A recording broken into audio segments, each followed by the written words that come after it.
እዚህ ቤት ማዳሜ ባትኖር ልጆቹ ብቻ ቢኖሩ ማለት ነው በፍቅራቸው በሼም 10 ዓመት ነው ያስቀምጡኝ ነው ይመስለኝ። ሼም አሲዘውኝ 10 ዓመት ያሰሩኛል። የት እንዳለው ምን እያደረኩኝ እንደሆነ የት እንዳለው እንኳን አያውቁ።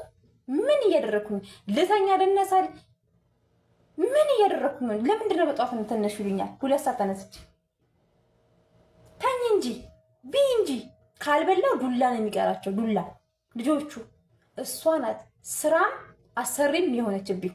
2 ዓመት እንኳን ኮንትራቴን ለመጨረስ በእሷ የተነሳ ክብድ ብሎኛል። እነሱ ብቻ ቢሆኑ ኖሮ እቺ 2 ዓመት 2 ወር ነበር። 2 ሳምንት ኧረ እንደው በሼ የምቀመጥ ነው የሚመስለኝ። አትሂጂ ሲሉኝ በቃ ይደብራችኋል እነሱን እያልኩ እችስ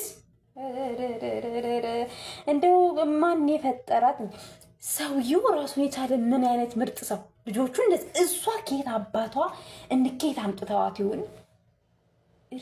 እንደ ሰው እንደዚህ ይለያያል። የወለደቻቸው ልጆች ይለያያሉ። ባሏ ይለያይ። ሁሉም በአባቶቻቸው ነው የወጡት። እሷን ከየት እንዳመጧት ከገንዳ አግኝተዋት ነው መሰለኝ እንጂ ለነገሩ እንኳን